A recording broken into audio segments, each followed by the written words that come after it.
Hello friends, welcome to my YouTube channel. आज का हमारा टॉपिक है इकोनॉमिक रिफॉर्म्स इन इंडिया।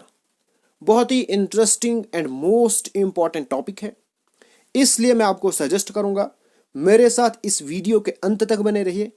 और इस वीडियो के एंड पे मैं आपसे क्वेश्चन पूछूंगा जिसका आंसर आपने कमेंट बॉक्स में करना है। वहीं पे मैं चेक करूंगा और मुझे रियलाइज हो जाएगा कि आपको इस टॉपिक में कितनी समझ आई है। और अगर आप मेरे साथ टेलीग्राम पे जुड़ना चाहते हो तो टेलीग्राम पे जाओ, वहां पे सर्च करो मलिक ट्यूटोरियल और उस ग्रुप को आप ज्वाइन करो। और डिस्क्रिप्शन में आपको लिंक्स मिलेंगी जहां पे आपको मेरे तमाम वीडियो लेक्चर्स डिटेल भी और एमसीक्यू सीरीज भी इकोनॉमिक्स, मैथमेटिक्स एंड स्टैटिक्स पे मिल जाएंगे। Now let us start. Before discussing, सबसे पहले हम देखेंगे कि रिफॉर्म का मतलब क्या होता है। अगर हम बहुत सिंपल लैंग्वेज में समझें तो रिफॉर्म का मतलब है अपनी डायरेक्शन को चेंज करना। पहले हम जिस डायरेक्शन में जा रहे थे उसको छोड़ के अब हम दूसरी डायरेक्शन में जाएंगे। ओके, इसको हम कहेंगे रिफॉर्म। अब इकोनॉमिक रिफॉर्म का मतलब ये हुआ कि पहले हम जो पॉलिसीज इंप्लीमेंट कर रहे थे, पहले हमारे पास जो इकोनॉमिक पॉलिसीज हैं उनको हटा के नई इकोनॉमिक पॉलिसीज को इंप्लीमेंट करना, उसको हम कहेंगे इकोनॉमिक रिफॉर्म। ओके, अब यहां पे मैंने इसकी डेफिनेशन लिखी है। Economic reforms refers to a set of economic policies directed to accelerate the pace of growth and development। Economic policies क्या होता है? सेट ऑफ इकोनॉमिक पॉलिसीज, ठीक है, सॉरी, इकोनॉमिक रिफॉर्म्स होता है सेट ऑफ इकोनॉमिक पॉलिसीज जिनको हम इसलिए इस्तेमाल में लाते हैं ताकि एक्सेलरेट हो जाए pace of growth and development. हम जानते हैं कि इंडिया के अंदर 1991 से पहले बहुत ही खस्ता हालत थी। हमारे पास अनएम्प्लॉयमेंट पीक पे थी, डिप्रेशन की सिचुएशन थी, जो पब्लिक सेक्टर एंटरप्राइजेस थे वो उनकी बहुत ही बुरी हालत हो रही थी, करप्शन थी, इनएफिशिएंसी ऑफ पब्लिक सेक्टर बहुत ज़्यादा थी। तो 1991 में गवर्नमेंट एंड इकोनॉमिस्ट ने सोचा कि हमें ये पॉलिसीज छोड़नी पड़ेगी, बिकॉज 1990 तक, यानी कि 1991 से पहले जो इंडिया की इकोनॉमी थी ये बहुत क्लोज्ड इकोनॉमी थी। जो फॉरेन ट्रेड था वो बहुत ही रिस्ट्रिक्टेड था, प्राइवेट सेक्टर बहुत कम था, उसके बाद जो लाइसेंस था वो काफी ज्यादा थे। तो 1991 में क्या किया, government of India initiated a series of economic reform. जो इकोनॉमिक पॉलिसीज पहले थी उनको हटा के न्यू इकोनॉमिक पॉलिसीज इंप्लीमेंट की। और उस टाइम का जो फाइनेंस मिनिस्टर था वो थे डॉक्टर मनमोहन सिंह, और प्राइम मिनिस्टर कौन था वो आपने बताना है, उसका आंसर कमेंट बॉक्स में कर दीजिएगा। These reforms came to be known as new economic policies. 1991 में जो इकोनॉमिक रिफॉर्म्स हुए उन्हीं को हम कहते हैं न्यू इकोनॉमिक पॉलिसी। और इन जो हमारे पास जो न्यू इकोनॉमिक पॉलिसीज थी इनको तीन एलिमेंट्स में, थ्री ब्रॉड कंपोनेंट्स में क्लासिफाई किया गया। पहला हमारे पास था policy of liberalisation in place of licensing for the industries and trade. 1991 से पहले लाइसेंसिंग होता था किस पे? इंडस्ट्रीज पे भी और ट्रेड पे भी। अब इसी लाइसेंसिंग को हटा के क्या लाया? लिबरलाइजेशन लाया, यानी कि फ्री, लिबरल कर दिया गया, फ्री कर दिया गया। सेकंड था policy of privatisation in place of quotas for the industries. 1991 से पहले क्या था? कोटा होता था, ठीक है, उसको अब हटा के उसकी जगह पे क्या लाया गया? प्राइवेटाइजेशन लाई गई। And last thing, the policy of globalisation in place of permits for exports and import. 1991 से पहले क्या होता था? जब भी कोई एक्सपोर्ट करना होता था या इंपोर्ट करना होता था तो उससे गवर्नमेंट से क्या करना पड़ता था? परमिट लेना पड़ता था। लेकिन अब इस परमिट को रिप्लेस करके ग्लोबलाइजेशन को लाया गया। इस सिंपल वर्ड में अगर हम इनको कहें तो एलपीजी, यानी कि लिबरलाइजेशन, प्राइवेटाइजेशन एंड ग्लोबलाइजेशन, इसको लाया गया और रिप्लेस क्या किया? एलक्यूपी। कभी कभार एग्जामिनेशन में पूछा जाता है कि एलपीजी किसकी जगह पे रिप्लेस किया गया, तो वो किया गया एलक्यूपी, यानी कि licensing, quota and permits. Okay, तो ये थे हमारे पास broad classification of new economic policy. अब हम इनको डिटेल में पढ़ेंगे। Elements of new economic policy: liberalisation, privatisation and globalisation. जो इकोनॉमिक रिफॉर्म थी इंडिया के अंदर, यानी कि न्यू इकोनॉमिक पॉलिसी, इसका सबसे इंपॉर्टेंट एलिमेंट था लिबरलाइजेशन। बिकॉज जब लिबरलाइजेशन होगी तो उसी केस में प्राइवेटाइजेशन एंड ग्लोबलाइजेशन के बारे में भी हम सोचेंगे। अब लिबरलाइजेशन क्या होता है? लिबरलाइजेशन होता है अपने आप को लिबरल करना, फ्री करना। जैसे फॉर एग्जांपल आपके घर में कोई मेहमान आए या कोई भी गेस्ट आए तो अगर आप लिबरल हो तो आप उसको अंदर आने दोगे, ठीक है। अगर आप लिबरल नहीं होंगे तो आप उसको अंदर ही नहीं आने दोगे। जब आप उसको अंदर ही नहीं आने दोगे तो प्राइवेटाइजेशन कहां से आएगी, यानी कि उससे लेन देन की बात ही नहीं होगी, ठीक है। तो सबसे इंपॉर्टेंट जो कंपोनेंट है वो है लिबरलाइजेशन, यानी कि लिबरल करना, फ्री करना। Liberalisation of economy means freedom of producing units from direct और physical control imposed by the government.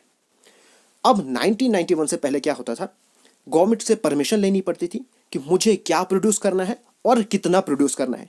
लेकिन लिबरलाइजेशन की वजह से क्या हो गया, फ्रीडम हो गई, क्योंकि प्रोड्यूसर जितना चाहता था उतना वो प्रोड्यूस कर सकता था, उसके ऊपर कोई भी लिमिट नहीं इंपोज की गई। ओके, अब लिबरलाइजेशन के क्या क्या इफेक्ट पड़े, कहां पे क्या क्या रिफॉर्म हुई, उसको हम डिटेल में पढ़ेंगे। सबसे पहले हम पढ़ेंगे इंडस्ट्रियल सेक्टर्स में लिबरलाइजेशन की वजह से इंडस्ट्रियल सेक्टर्स में क्या क्या रिफॉर्म्स आए। अबोलिशन ऑफ इंडस्ट्रियल लाइसेंसिंग, सबसे पहले अबोलिशन कर मतलब खत्म कर दिया गया इंडस्ट्रियल लाइसेंसिंग। जो लाइसेंस हमें बनाना पड़ता था, कंपलसरी लाइसेंस बनाना पड़ता था, उसी के बाद हम कोई इंडस्ट्री सेटअप कर सकते थे। सबसे पहले 1991 में वो चीज खत्म हो गई। New industrial policy was announce, it abolish the requirement of licensing except for following industries. उस टाइम पे क्या हुआ, सिर्फ 5 इंडस्ट्रीज पे कंपलसरी लाइसेंसिंग रखा गया, बाकी तमाम इंडस्ट्रीज को सारे लाइसेंसिंग क्या कर दिए गए, खत्म कर दिए गए। और वो इंडस्ट्रीज कौन कौन सी थी, एक थी लिकर, शराब की, सिगरेट्स की, डिफेंस इक्विपमेंट्स की, industrial explosive and dangerous chemicals. जो डेंजरस केमिकल प्रिपेयर करते थे उन सब पे लाइसेंस रखा और बाकी को हटा दिया गया। अब आपसे क्वेश्चन है, अभी आपने फटाफट इसका आंसर करना है कि एट प्रेजेंट कितनी कंपनीज ऐसी हैं जिनके अंदर लाइसेंसिंग कंपलसरी है। नेक्स्ट हमारे पास है contradiction of public sector, contraction of public sector. Under the new industrial policy of industries reserved for the public sector was reduced from 17 to 8। आपने देखा, आपने अभी सुना कि 1991 से पहले क्या था, गवर्नमेंट काफी डोमिनेट थे, जो पब्लिक सेक्टर एंटरप्राइज था वो काफी डोमिनेट था। लेकिन 1991 के बाद वो चीज खत्म कर दी गई।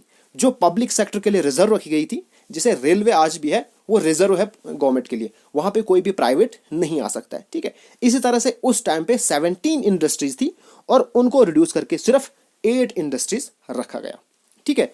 और इन 2010 and 11 the number of industries were reduced merely to 2। अब 2010 and 11 में और रिड्यूस कर दी गई, 8 से लेके अब सिर्फ 2 पे रखा गया। और वो 2 क्या क्या है, atomic energy and railways. Okay, उसके बाद expansion of production capacity. Earlier production capacity was linked with licensing.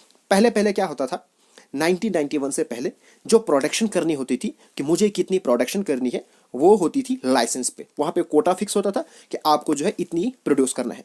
लेकिन जब इंडस्ट्रियल पॉलिसीज आई, न्यू इकोनॉमिक पॉलिसी आई, तो उस वजह से क्या किया गया, जो कोटा था उसको हटा दिया गया।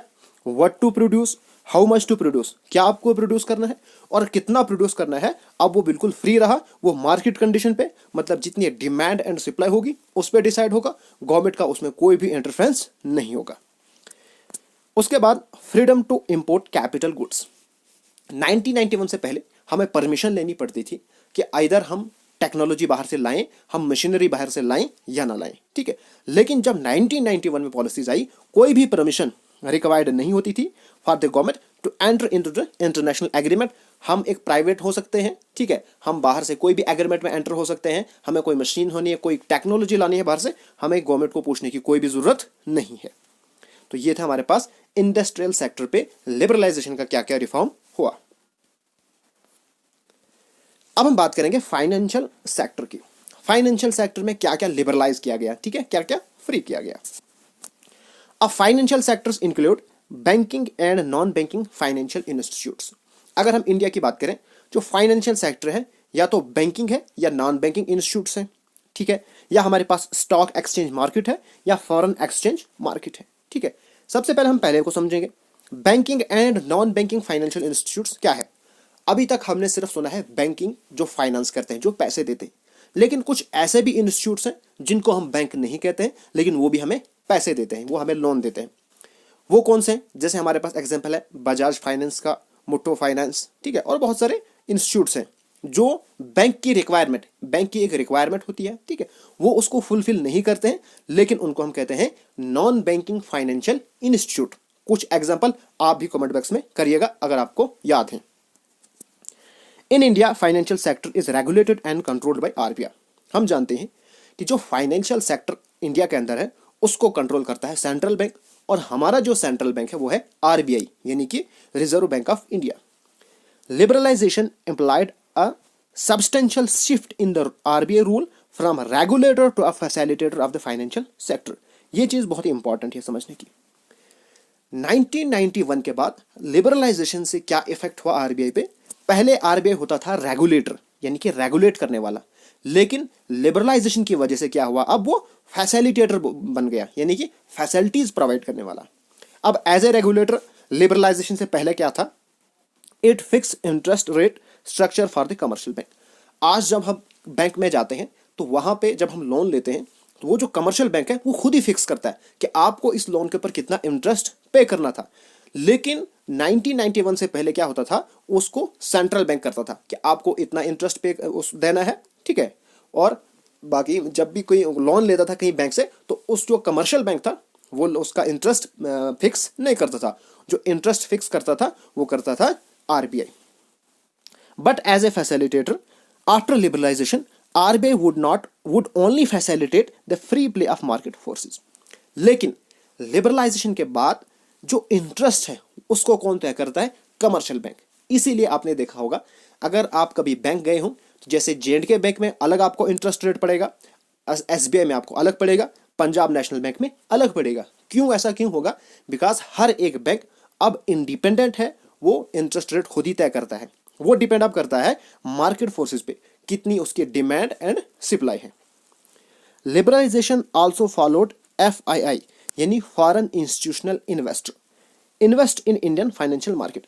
लिबरलाइजेशन की वजह से जो फॉरेन इंस्टीट्यूशनल इन्वेस्टर थे, जो बाहर के इन्वेस्टर थे, जो चाहते थे कि हम इंडिया के फाइनेंशियल इंस्टीट्यूट में इन्वेस्ट करें, तो लिबरलाइजेशन की वजह से उनको भी परमिशन मिल गई कि आप भी आ सकते हो, आप इन्वेस्ट कर सकते हो। जैसे हमारे पास है मर्चेंट बैंकर्स, ये एक एग्जांपल है, या म्यूचुअल फंड्स, ये भी हमारे पास क्या है? फॉरेन इंस्टीट्यूशनल इन्वेस्टर जिन्होंने फाइनेंशियल मार्केट, इंडिया की फाइनेंशियल मार्केट में क्या किया है? इन्वेस्ट किया है। नेक्स्ट अब हम पढ़ेंगे लिबरलाइजेशन की वजह से फिस्कल रिफॉर्म्स में क्या चेंजिंग आई। और fiscal reforms related to revenue and expenditure of the government. हम जानते हैं जो फिस्कल पॉलिसीज है वो है revenue and expenditure policy of the government. अब फिस्कल रिफॉर्म क्या आएगा? Reform related to revenue and expenditure of the government. अब लिबरलाइजेशन से पहले क्या होता था? Tax structure in the country has been highly complex. बहुत ही कॉम्प्लेक्स सिस्टम था, बहुत ज्यादा टैक्स हमें पे करना पड़ता था, और वो जो पे करने का तरीका होता था वो भी बहुत कॉम्प्लेक्स था, बहुत डिफिकल्ट था। एक आदमी को समझ ही नहीं आता था मुझे कितना टैक्स पे करना है, कैसे है, क्या सिस्टम है, ठीक है। Fearing a heavy burden of taxation, people would often evade way tax. काफी जो ज्यादा टैक्स होता था वो डर लगता था लोगों को, और लोग ऐसे ऐसे तरीके ढूंढते थे जिससे वो टैक्स देने से बच जाए। Now tax structure have been simplified and moderated. उसके बाद जो 1991 है, उसके बाद जो कॉम्प्लेक्स सिस्टम था उसको अब सिंपल किया गया, मॉडरेट किया गया, टैक्सेस को कम किया गया। तो उस वजह से लोगों के अंदर वो डर खत्म हो गया, और जो टैक्स से रेवेन्यू था वो भी क्या हो गया? वो इंक्रीज हो गया। उसके बाद है एक्सटर्नल सेक्टर रिफॉर्म्स। अब लिबरलाइजेशन की वजह से एक्सटर्नल सेक्टर रिफॉर्म्स पे क्या क्या इंपैक्ट पड़े, वहां पे कौन कौन से रिफॉर्म्स हुए। अब एक्सटर्नल रिफॉर्म्स इंक्लूड करता है फॉरेन एक्सचेंज रिफॉर्म्स और फॉरेन ट्रेड रिफॉर्म्स। सबसे पहले हम डिस्कस करेंगे foreign exchange reform. Foreign exchange reform was initiated in 1991, ठीक है, with the devaluation of Indian rupee against foreign currency. अब ये जो हमारे पास फॉरेन एक्सचेंज रिफॉर्म है, इसके अंदर इंक्लूड, ये जो स्टार्ट हुआ था ये हुआ था 1991 में, और इसके अंदर जो पहला स्टेप इंक्लूड किया था वो था डिवैल्यूएशन ऑफ इंडियन रुपी। हमारे पास दो चीजें होती है, एक होती है डिमोनिटाइजेशन, एक होती है डिवैल्यूएशन। डिमोनिटाइजेशन में जो रुपी चल रहा होता है मार्केट में उसी को हटा देते हैं, ठीक है, और डिवैल्यूएशन में क्या होता था? उस करेंसी की क्या की जाती है? वैल्यू को कम किया जाता है, ठीक है। अब ये कैसे किया जाता है इसको मैं आपको अच्छे से समझाऊंगा। Devaluation implies lowering the value of our currency. अभी आपने देखा होगा at present approximately 74 Indian rupees किसके इक्वल है, $1 के। ठीक है, जब हम डिवैल्यूएट करेंगे तो हमारी जो इंडियन रुपीज है अब 80 हो जाएंगी। मैं आपको एक एग्जांपल दे रहा हूं, 80 रुपीज और $1 मिलेगा। अब उससे क्या फायदा होगा, $US और British pound can be exchange for more rupees than other. उससे सबसे पहले ये फायदा होगा बाहर वालों को कि अब उनको ज्यादा रुपीज मिलेंगे $1 में, ये £1 में। ओके, उससे क्या होगा, $US और ब्रिटिश पाउंड, मैंने एग्जांपल ली है, can buy more in Indian market. उस वजह से क्या है कि वो ज्यादा खरीदेंगे हमारी मार्केट्स अंदर। ठीक है, this is expected to increase the supply of foreign exchange in Indian economy. उस वजह से जो फॉरेन एक्सचेंज है, जो बाहर के पैसे हैं, वो ज्यादा हमारे इकोनॉमी के अंदर आएंगे, बिकॉज यहां पे उनको चीजें सस्ती मिलेंगी। उनको $1 देना है, 70 या 80 रुपए उनको मिल जाएंगे। ठीक है, तो वहां से क्या होगा, हमें ज्यादा से ज्यादा डॉलर मिल जाएंगे। उसके बाद ट्रेड पॉलिसी, लिबरलाइजेशन का क्या इफेक्ट हुआ ट्रेड पॉलिसी पे। सबसे पहले import quota have been abolished. आपको कितना इंपोर्ट करना है वो खत्म कर दिया गया है। जितना आपको हिम्मत है, जितनी आपको मर्जी है, आप उतना इंपोर्ट कर सकते हो। इंपोर्ट लाइसेंसिंग को भी खत्म किया गया। सिर्फ वहां पे इंपोर्ट लाइसेंसिंग रखा गया जो इन्वायरमेंटल फ्रेंडली नहीं था, जो हैजर्डस थे। ठीक है, देयर आर मॉडरेट या reduction of import duties to enhance the competitiveness in the domestic market. उसके बाद जो इंपोर्ट ड्यूटी थी, यानी कि जब हम इंपोर्ट करते हैं उस टाइम पे जो टैक्सेस लगे थे उनको भी मॉडरेट कर दिया गया, रिड्यूस कर दिया गया, ताकि जो कॉम्पिटिटिवनेस है डोमेस्टिक मार्केट के अंदर उनको इंक्रीज किया जाए। 1991 से पहले क्या होता था, जो डोमेस्टिक मार्केट थी उनको बचाया जाता था, कंपटीशन से बचाया जाता था। ठीक है, उस वजह से क्या हो गई, वो इनएफिशिएंट हो गई। लेकिन जब वो कंपटीशन के अंदर आई तो वहां पे उनको भी कंपटीशन करना पड़ा, तो उस वजह से क्या हो गई, उनकी जो है इंप्रूवमेंट, उनकी एफिशिएंसी इंक्रीज हो गई।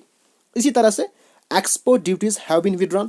जो चीज हम बाहर एक्सपोर्ट करते थे वहां पे भी जो टैक्सेस लगते थे उनको भी कम किया गया। उससे जो है इंडियन मार्केट इंटरनेशनल मार्केट में भी जाने लगी। ठीक है, वहां का जो कंपटीशन है उसको फेस करने लगी। अब हम डिस्कस करेंगे privatisation.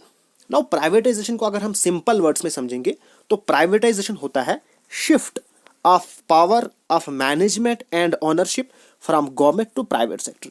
Late us suppose that हमारे पास कोई सेक्टर है, इसका पहले कंट्रोल था गवर्नमेंट के पास, इसकी मैनेजमेंट, इसकी ओनरशिप सब किसके पास थी, गवर्नमेंट के पास, यानी कि पब्लिक सेक्टर के पास। अब जब प्राइवेटाइजेशन होगी तो इसी का कंट्रोल किसके पास आएगा, प्राइवेट प्लेयर के पास आएगा, प्राइवेट सेक्टर के पास आएगा, किसी इंडिविजुअल के पास आएगा। ओके, तो इसको हम कहते हैं प्राइवेटाइजेशन। अब इंडिया को प्राइवेटाइजेशन की क्या जरूरत पड़ी, public sector was given a rule important in development policies during 1951 to 90। 1951 से 1990 तक गवर्नमेंट का यह मानना था कि अगर हम चाहते हैं कि हमारी इकोनॉमी डेवलप हो जाए तो हमें पब्लिक सेक्टर को एक इंपॉर्टेंट रोल देना पड़ेगा। इसलिए 1991 तक जो पब्लिक सेक्टर था वो डोमिनेट था और प्राइवेटाइजेशन का रूल बिल्कुल नेग्लिजिबल था, बहुत ही कम था।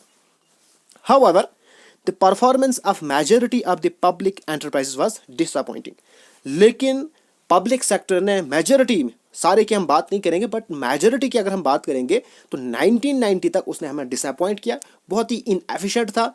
जो पीएसयूज थी यानी कि पब्लिक सेक्टर एंटरप्राइज, उनके अंदर करप्शन बहुत ज़्यादा पीक पे थी, हमारा जीडीपी काफ़ी कम था, अनएम्प्लॉयमेंट बहुत ज़्यादा थी, इंडिया एक स्टेट ऑफ डिप्रेशन में था।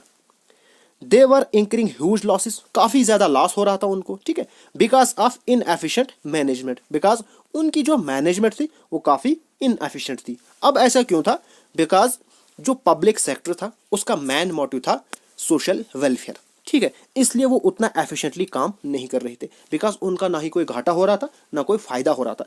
लेकिन जब प्राइवेटाइजेशन आया, यही सेक्टर अब एक इंडिविजुअल का बना, अब उसको जो है प्रॉफिट मैक्सिमाइजेशन उसका मोटिव बन गया। अब वो हमेशा ये चाहने लगा कि मेरा जो प्रॉफिट है वो कैसे मैक्सिमाइज हो जाए। ठीक है, तो इस तरह से वो एफिशिएंटली मैनेजमेंट करने लगा, उसके जो रिसोर्सेज है उनको एफिशिएंटली यूज में लाने लगा। ओके, देखेंगे कि कौन कौन से स्टेप उठाए गए थे अंडर द प्राइवेटाइजेशन रिफॉर्म्स। सबसे पहले क्या किया गया, selling shares of PSUs to the public and financial institutes. Government ने क्या किया, जो पीएसयूज थी यानी कि पब्लिक सेक्टर एंटरप्राइज थे, उनके जो शेयर्स थे उनको बेच दिया, लोगों में बेच दिया और फाइनेंशियल इंस्टीट्यूट्स में बेच दिया। जिस तरह से हमारे पास एग्जांपल है मारुति उद्योग लिमिटेड, 1991 से पहले इसके शेयर किसके पास होते थे? गवर्नमेंट के पास। लेकिन 1991 के बाद ये किसके पास चला गया? प्राइवेट प्लेयर के पास चला गया, प्राइवेट पार्टीज के पास चला गया। उसके बाद सेकंड जो स्टेप उठाया गया प्राइवेटाइजेशन के लिए वो था disinvestment in public sector enterprise. Disinvestment का मतलब ये हुआ कि selling PSUs to the private sector. ठीक है, जो पब्लिक सेक्टर था उसको आप बेच करके क्या बनाना है? प्राइवेट सेक्टर एंटरप्राइज बनाना है। जैसे recently finance minister Nirmala Sitharaman ने 3 दिसंबर 2019 को एक स्टेटमेंट दिया जिसमें उसने कहा कि हम जो है कुछ आने वाले टाइम में 23 पीएसयूज को डिसइन्वेस्टमेंट करने वाले हैं, यानी कि बेचने वाले हैं, जिसमें कुछ है Air India and its 5 subsidies, ठीक है, हिंदुस्तान एंटीबायोटिक्स, ठीक है, Indian medicine and pharmaceutical corporation, Bharat earth mover, ठीक है, स्कूटर इंडिया, ये मैंने कुछ लिखी है। बाकी 23 पीएसयूज हैं जिनको डिसइन्वेस्टमेंट करने जा रही है गवर्नमेंट, और उनमें से कुछ आप भी इसके अंदर लिखिएगा जो आपको याद है। अब हम डिस्कस करेंगे ग्लोबलाइजेशन। नाउ जो ग्लोबलाइजेशन का वर्ड है ये कहाँ से डिराइव हुआ है? ग्लोब से। ठीक है, अब ग्लोब का मतलब क्या होता है? पूरी दुनिया, यानी कि ग्लोबलाइजेशन का मीनिंग ये हुआ कि पूरी दुनिया एक ग्लोबल विलेज है, एक ग्लोबल मार्केट है। जितने भी हमारे पॉलिटिकल बैरियर है उनको ख़त्म करके हमारी जो इकोनॉमी है वो पूरी दुनिया की इकोनॉमी के साथ मिल जानी चाहिए, इंटीग्रेट हो जानी चाहिए। हम अपनी चीज़ें किसी भी मुल्क में फ्रीली बेच सकते हैं और वहाँ के लोग हमारी कंट्री में कोई भी चीज़ फ्रीली बेच सकते हैं। ठीक है, तो इसको कहते हैं ग्लोबलाइजेशन। इसके मैंने यहाँ पे डेफिनेशन लिखी है। Globalisation means integrating the economy of a country with the economy of other countries. Globalisation का मतलब ही यही है कि जो बैरियर्स हैं, जो पॉलिटिकल बैरियर्स हैं उनको ख़त्म करें, जो ट्रेड बैरियर्स हैं उनको ख़त्म करें और अपनी कंट्री को हम दूसरी कंट्री की इकोनॉमी के साथ इंटीग्रेट करें, जोड़ दें। ठीक है, there should be free flow of trades and capital across the border. हमारा जो ट्रेड है वो बिल्कुल फ्रीली होना चाहिए। वहाँ का जो कैपिटल है, वहाँ की मशीनें हम इजिली खरीद सकते हैं और यहाँ की हम मशीनें वहाँ पे बेच सकते हैं। या हम दूसरे वर्ड्स में इसको डिफाइन कर सकते हैं, ग्लोबलाइजेशन का मतलब है ओपननेस। ठीक है, ओपन करना, अपनी कंट्री की जो इकोनॉमी है उसको ओपन करना, जो ट्रेड बैरियर्स हैं उनको ख़त्म कर देना। ठीक है, उस वजह से क्या हो जाएगा, जो डिपेंडेंसीज इकोनॉमी है वो काफ़ी बढ़ जाएगी। यानी कि अगर यूएस की इकोनॉमी अच्छा कर रही है तो उससे हमें भी फायदा हो जाएगा, हमारे इकोनॉमी में भी अच्छाई आएगी। ठीक है, अब हम बात करेंगे कौन कौन से स्टेप उठाए गए थे फॉर द ग्लोबलाइजेशन। सबसे पहले रिडक्शन इन टैरिफ। 1991 से पहले काफ़ी ज़्यादा हाई टैरिफ लगते थे जिसकी वजह से जो इंपोर्ट एंड एक्सपोर्ट था वो काफ़ी कम था। लेकिन जब 1991 में न्यू इकोनॉमिक पॉलिसीज आई तो उस वजह से जो कस्टम ड्यूटीज एंड टैरिफ थे वो काफ़ी रिड्यूस हो गए इंपोर्ट एंड एक्सपोर्ट से। उस वजह से जो इंडियन मार्केट थी वो बाहर के जो ग्लोबल इन्वेस्टर थे उनको काफ़ी ज़्यादा अट्रैक्टिव लगने लगी। ठीक है, उसके बाद लॉन्ग टर्म ट्रेड पॉलिसीज। 1991 के बाद क्या होने लगी, जो ट्रेड पॉलिसीज थी वो काफ़ी लंबे टाइम तक चलने लगी। उससे पहले होती थी शॉर्ट टाइम के लिए। ठीक है, जिसके अंदर लिबरल पॉलिसीज बनाई गई, बिल्कुल फ्री पॉलिसी, ज़्यादा टैरिफ कुछ भी नहीं था, अनकरेजमेंट ऑफ ओपन कंपटीशन। उससे पहले क्या होता था, क्लोज था और जो इंडियन डोमेस्टिक मार्केट्स थी उनको बचाया जाता था। जब ग्लोबलाइजेशन का कॉन्सेप्ट आया, जब 1991 में एलपीजी का कॉन्सेप्ट आया तो इंडियन मार्केट्स को भी ओपन कर दिया कंपटीशन के लिए। Control on foreign trades were remove, और जो फॉरेन ट्रेड के ऊपर कंट्रोल था गवर्नमेंट का उसको भी क्या कर दिया गया, रिमूव कर दिया गया। उसके बाद नेक्स्ट हमारे पास है before 1991 import to India was regulated by positive list of freely importable items. 1991 के बाद क्या हुआ, उसी लिस्ट को रिप्लेस किया गया नेगेटिव लिस्ट से। यानी उससे पहले जो बहुत सारी चीज़ें थी उन पे काफ़ी ज़्यादा टैरिफ लगता था, वो फ्रीली मूव नहीं कर रही थी। लेकिन 1992 के बाद जितने भी लगभग सारी इंटरमीडिएट जो गुड्स थी, ठीक है, और जो कैपिटल गुड्स थी वो फ्रीली मूव करने लगी, इंपोर्ट भी और एक्सपोर्ट भी। जो इंपोर्ट के ऊपर रिस्ट्रिक्शंस थी उन तमाम रिस्ट्रिक्शंस को क्या कर दिया गया, हटा दिया गया। नेक्स्ट हमारे पास है पार्शियल कन्वर्टिबिलिटी। पार्शियल कन्वर्टिबिलिटी क्या होता है, जब हम किसी मुल्क में जाते हैं या किसी कंट्री के साथ कोई ट्रेड करते हैं तो हम अपनी करेंसीज को एक्सचेंज करते हैं। ठीक है, अब ये जो एक्सचेंज होता है या तो ये फुली कन्वर्टिबल होगा या पार्शियली कन्वर्टिबल होगा। जब हम 1 रुपये नोट को पूरा फुली कन्वर्ट करेंगे तो उसको हम कहेंगे फुली कन्वर्टिबल। जब इसका कुछ हिस्सा हम कन्वर्ट करेंगे तो उसको हम कहते हैं पार्शियल कन्वर्टिबल। ठीक है, अब ये पार्शियली कन्वर्टिबल क्या होता है, या पार्शियल कन्वर्टिबल पार्शियल कन्वर्टिबल होता है sale and purchase of foreign currencies. ठीक है, जब हम सेल करते हैं या परचेज करते हैं फॉरेन करेंसीज को। ठीक है, अब इसको हम फुली कन्वर्टिबल क्यों नहीं कहते हैं? बिकॉज इसके अंदर कैपिटल ट्रांजैक्शन नहीं आती है। ठीक है, इसके लिए इसकी चीज को आप याद रखिएगा, पार्शियल कन्वर्टिबल में जो ट्रांजैक्शन रिलेटेड टू कैपिटल है, यानी कि लोन के रिलेटेड जो ट्रांजैक्शन होती हैं वो इसके अंदर इंक्लूड नहीं होती हैं, इसीलिए इसको हम क्या कहते हैं? Partial convertible. ओके, अब in order to achieve the objective of globalisation, globalisation के ऑब्जेक्टिव को अचीव करने के लिए इंडियन गवर्नमेंट ने इंडियन रुपी को अलो कर दिया फॉर द पार्शियल कन्वर्टिबिलिटी। क्यों? Because smoothness of transaction. कौन कौन सी ट्रांजैक्शन की स्मूथनेस के लिए? Import and export of goods and services. Okay, payment of interest और dividend on investment. Let us suppose that हमने किसी कंट्री में इन्वेस्टमेंट की है, ठीक है, जैसे यूएस में हमने इन्वेस्टमेंट की है, तो वहां पे जो हमें इंटरेस्ट देना पड़ेगा या हमें डिविडेंड, डिविडेंड मतलब जो हम प्रॉफिट अर्न करते हैं उसके बाद उस प्रॉफिट को जो हम डिवाइड करते हैं शेयर होल्डर्स में, उसको कहते हैं डिविडेंड। ठीक है, वो हमें पे करना है, तो उसकी स्मूथनेस ट्रांजैक्शन के लिए इंडिया गवर्नमेंट ने क्या किया? पार्शियल कन्वर्टिबिलिटी अलो किया। ठीक है, या remittance to meet family expenses, जो हम रेमिटेंस, जो हम खर्चा अपनी फैमिली को भेजते हैं, लेट अस सपोज दैट हम यूएस के अंदर हैं तो हमें अपनी फैमिली को कुछ पैसे भेजते हैं। ठीक है, तो उसके लिए भी इंडिया गवर्नमेंट ने इंडियन रुपी को पार्शियली कन्वर्टिबल अलो किया। उसके बाद नेक्स्ट हमारे पास है the equity limit of foreign capital investment was raised from 40% to 100%। सबसे पहले हम इस चीज को समझेंगे, इक्विटी क्या है। तो इक्विटी को आप सिंपल वर्ड्स में याद रखो, इक्विटी का मतलब है मालिक।